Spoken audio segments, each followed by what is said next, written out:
解法，解好。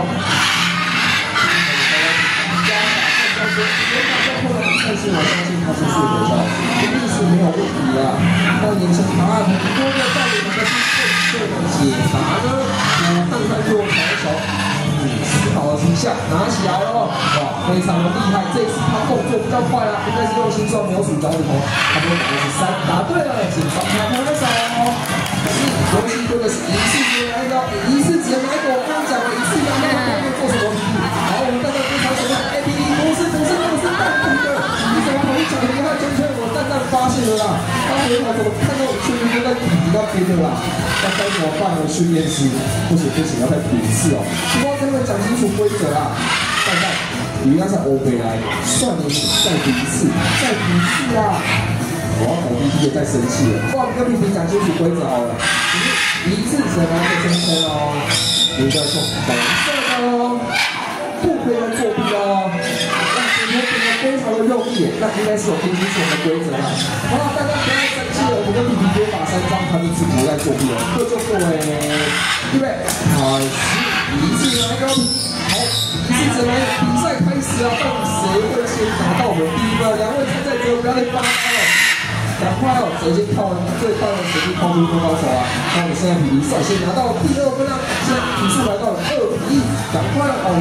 现在动作好像越来越快哦，比数来到了3比1了，赶快蛋蛋不要再站进去了，跟这边都一样啊！现在比数来到了4比2，最终比数来到5比2，恭喜比获胜，拍手！你跳完圈圈，你做5个圈圈，你还是当个倒圈圈，也太好心了吧？哦，怎么会这样呢？好啦，弟弟跟我说，他们蛋蛋是好朋友啊，他好朋友遇到困难一定要互相帮忙嘛。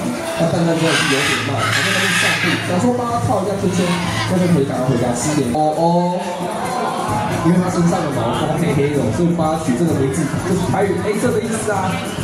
是北美浣熊，生活在北美洲的郊区。那浣熊这个动物很聪明，而且很贪吃，常常跑到人类的家里面找食物啊。加上脸上有黑色的花纹，好像小偷戴眼罩一样所以又被称作为食物小偷。但是告诉我，他其实不是要来偷吃食物的哦，他知道我们在寻宝，可以画一张地图给我们看，那我们就不会迷路啦。那浣熊碗这个字呢，就是洗衣服的意思。我们可以观察一下吃东西很有趣哦。他会先把手放到水里面，拿食物起来呢，还会在那边摸来摸去、搓搓揉揉的，好像在洗手一样。他好爱干净哦，知道吃饭前要先洗手，才不会拉肚子啊。但是浣熊真的是这么爱干净的动物吗？并不是哦，浣熊它们天生视力不太好，平常就是靠触觉，用摸来摸去的方式来分辨这个世界上的物体。它的手呢有厚厚的角质层，需要碰到水之后软化成角质，它的触觉才会变得更加厉害啊。所以你才会看到浣熊常常把东西放到水里面摸来摸去，不是在洗手，也不是要把食物洗干净，只是想要摸清楚它现在拿的东西到底是什么，可不可以吃，它会不会吃错东西，吃坏肚子的样子。那浣熊平常都吃些什么呢？它们跟我们一样是杂食性的哦，什么都会吃。在地面上的浣熊啊，它也会捕捉一些小型的小动物，像是老鼠、兔子、小鸡、小鸭、青蛙、蛇，甚至昆虫它也都会吃哦。那当然它也很厉害，可以爬到树上抓小鸟、追松鼠啊。所以不要小看浣熊哦，它们在大自然是非常的有爱的。这一次轮到我们西江日常小来挑战看看吧。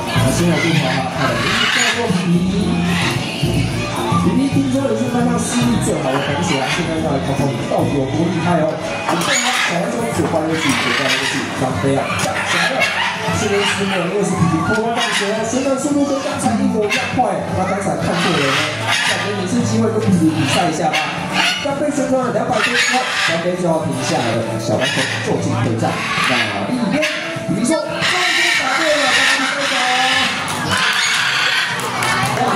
哇，接下来题目越来越难了。蓝色的正方形4个角4个边，那放在左边答对了，帮他鼓鼓掌。